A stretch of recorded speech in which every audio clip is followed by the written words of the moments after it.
Good afternoon to you. Mark Sutton with HurricaneTrack.com here. Hurricane Outlook and discussion time. It's Tuesday, the 17th day of November, 2020. Got a lot to talk about, so let's get right to it. First, we will take a look at the latest with Iota. Down here in Central America, still causing quite a bit of heavy rain, and that's going to lead to a tremendous amount of mudslide problems, flash flooding, just a huge circulation, large area of moisture, a large, what we call cyclonic gyre down there. Even though it's not a hurricane any longer, still dumping a lot of heavy rain. And remember, heavy rain, we get fixated, I think, a lot on the pressure and the wind speed and the category, but this is still, in my book, a Category 5 disaster because of all of the heavy rain and the tremendous flooding. We saw that in the United States in recent years with Harvey, with Florence, even the no-named storm in 2016 in parts of Louisiana. That was catastrophic flooding.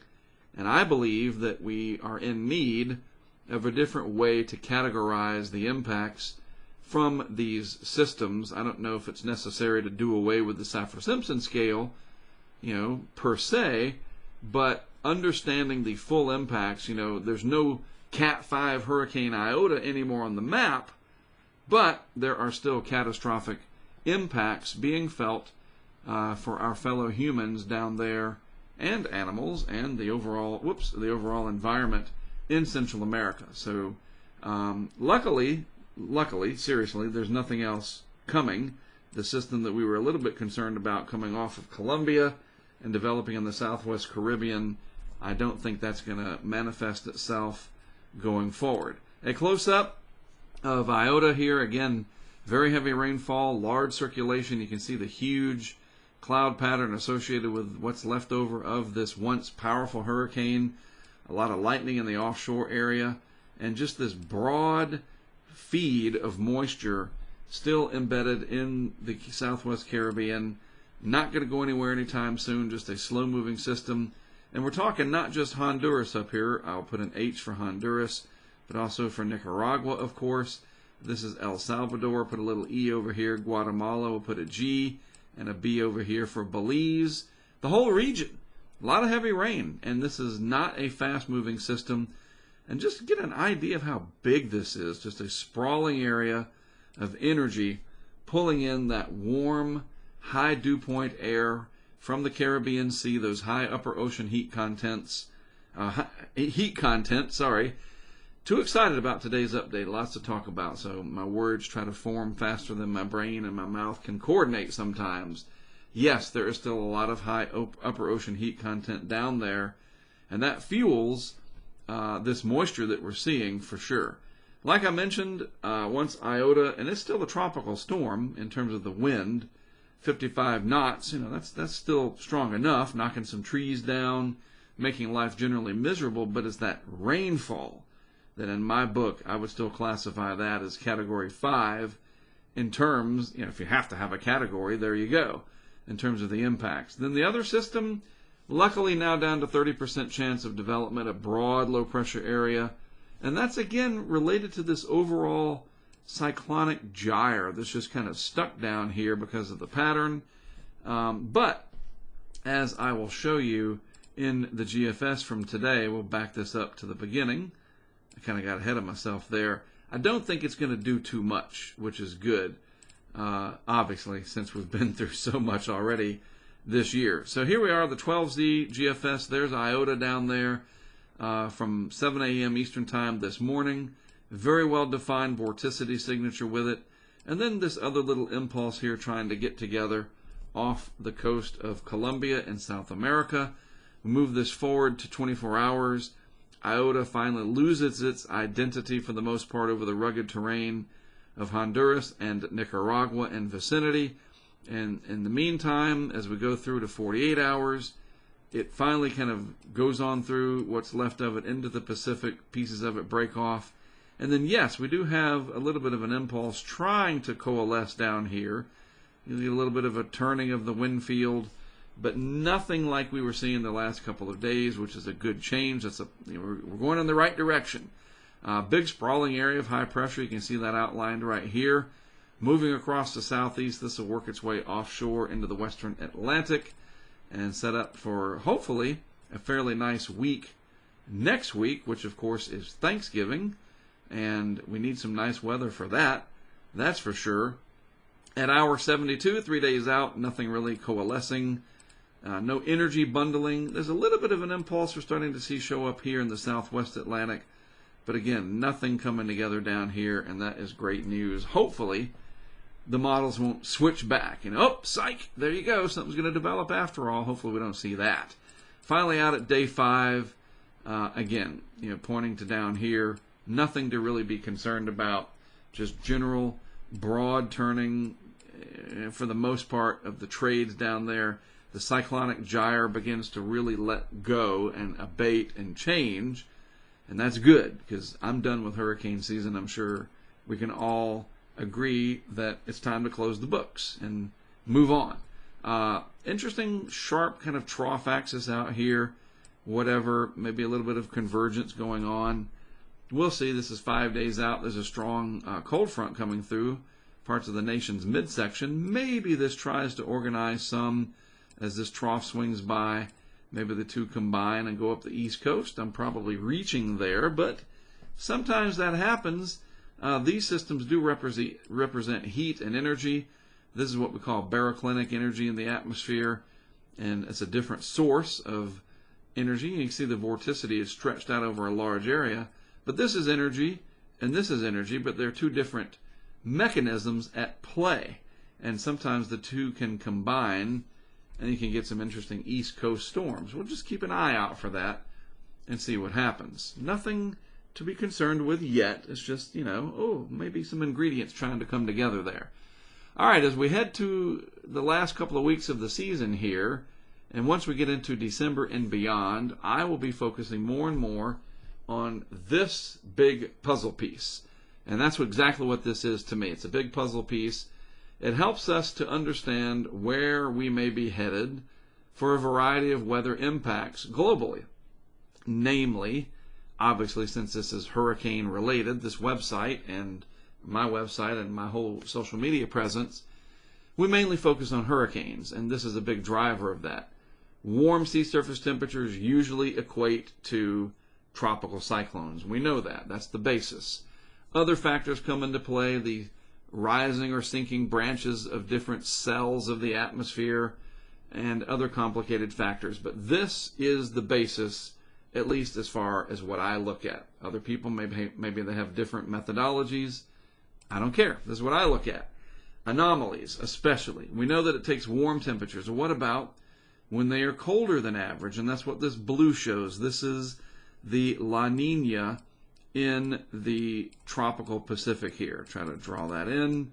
La Nina. We'll do the little N tilde there. And then in the Atlantic, we have there's the Atlantic multi-decadal oscillation, meaning, very fancy way of saying the Atlantic's warmer than normal, and that happens over a period of many decades. Atlantic multi-decadal oscillation. It moves back and forth. And it's still very warm relative to average, certainly off the coast of Africa still, Gulf and Caribbean, and definitely up here in the northwest Atlantic. So, going through the rest of November, through December, of course, we'll watch this, and then it will become the go-to basis of my off-season discussions, which will start once a week in December, and sometimes more than once a week, as we look towards 2021, not just for hurricane season, but lower 48 weather, blizzards, severe weather, lake effect snow, the North Atlantic oscillation, whether it's negative or positive, all that kind of stuff, winter weather, spring severe weather, and then before you know it, the hurricane off season is only 6 months. It'll be June 1st, 2021 again. And this will be the big basis for what I look at going forward. So get used to this map, especially if you're new to my channel. We're going to be watching this closely in the coming months.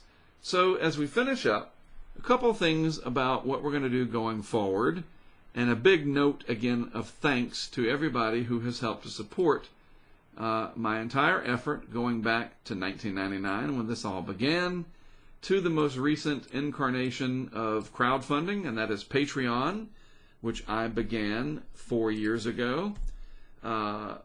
through the advice of a good friend of mine named Dan, who lives up in New York. He said, yeah, you should look into this whole Patreon thing. And I did, and now 4 years later, it has grown into something that has absolutely revolutionized my ability to do what I do. It gives me a basis to be able to support my family so that my wife doesn't have to shoulder 100% of the burden of that. So that's a big step in the right direction for sure.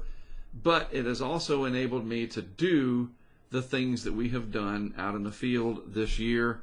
This is the membership levels. I've shown this before. But I want to emphasize it even in the off season. You might say, why, dude? There's no hurricanes coming.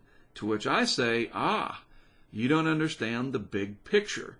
We have to grow this, keep it sustaining, and we can do even more.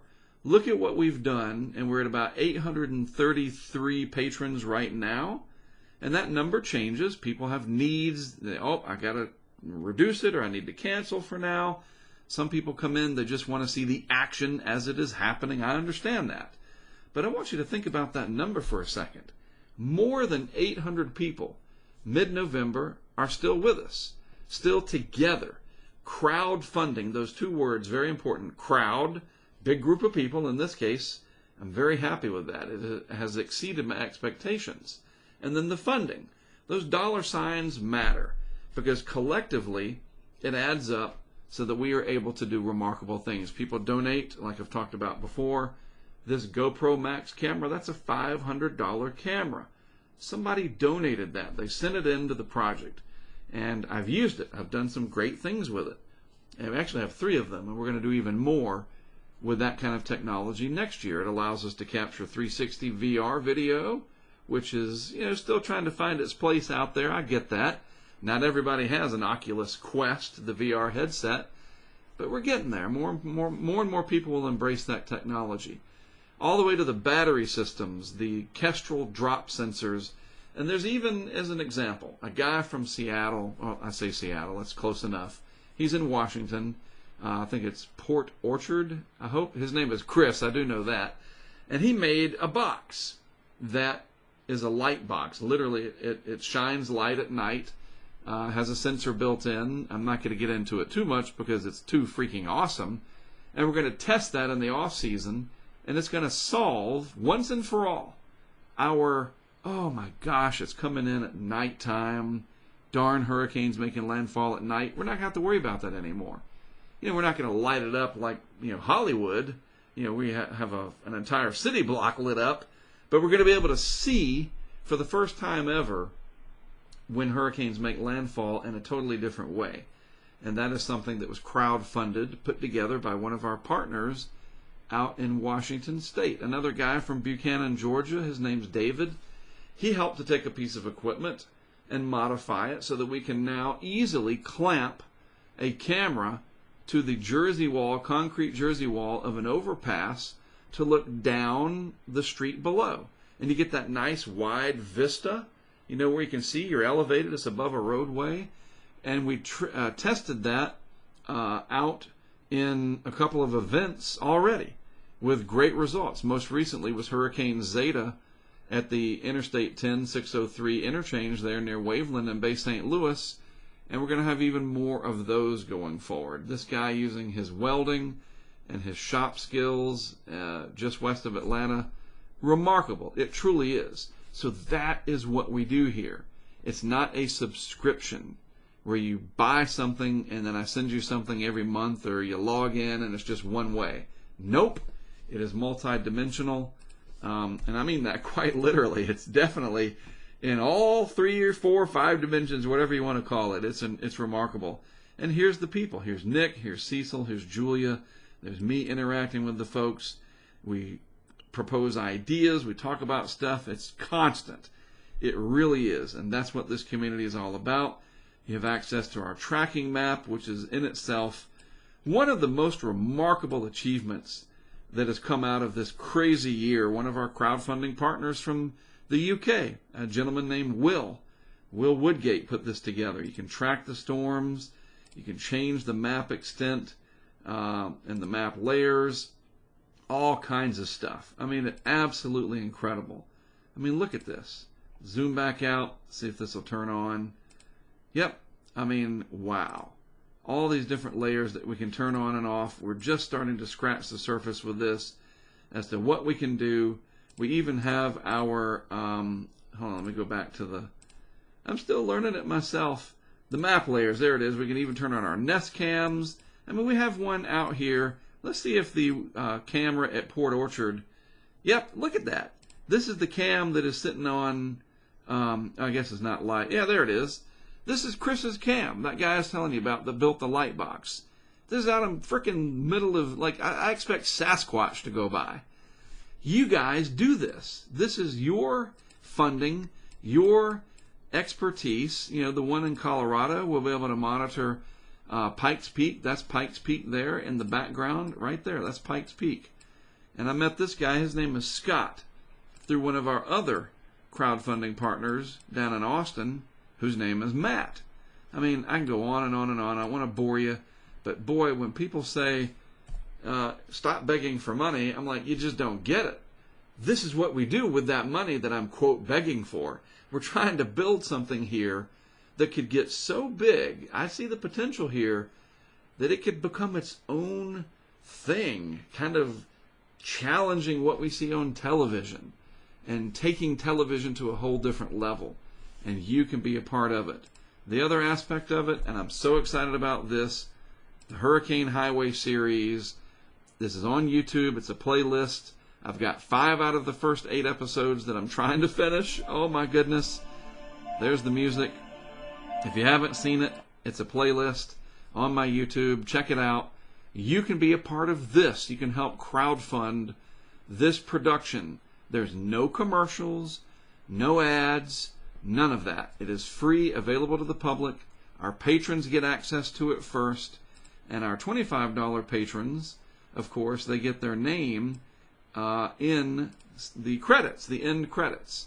Season 2, your name will go in there. If you can afford, and I know money's hard, we've been through a heck of a year. But for those of you that can be a part of it, that's something that lives forever on the internet. And we will be working on Season 2 of the Hurricane Highway here in the next couple of months, with the first episode ready by sometime in May. And this is how you do it. You go to patreon.com/HurricaneTrack. The description is in the description. The link is in today's, in all of my videos. Boy, I just, trying to say so many things. You can be a part of it. Patreon.com/HurricaneTrack. It's not over when hurricane season comes to an end. Far from it. I want to grow this even in the off season. And I even put a survey up today of 6 or 7 questions, whatever it was, how we can do things better going forward. How did you hear about what I do, and what we do? And we're going to turn this into something. In other words, think about what we did this year. All that stuff you've seen publicly on YouTube, on social media. Imagine if we doubled or even tripled the patronage, the support, to where we were close to 2,500 to 3,000 patrons on an annual basis. I mean, we're literally talking about being able to hire a crew, have multiple vehicles, 20 cameras out there, weather sensors, stuff that just absolutely cannot be done in traditional cable television coverage. And it's not a knock against, and it's not. It's not. It's just, there's only so much you can do on TV. Well, this isn't television. This is beyond television, and you guys are a part of it, and for that, I thank you, and I applaud you for trusting me to support this project.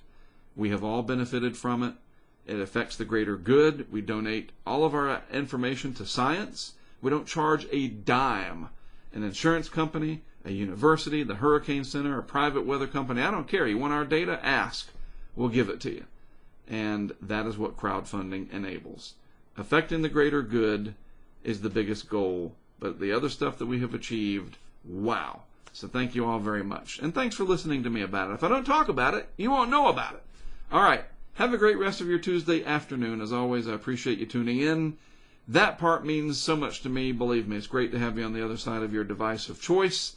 It's wonderful to have you there. I am Mark Sudduth on this side of the screen. I'll have more for you tomorrow.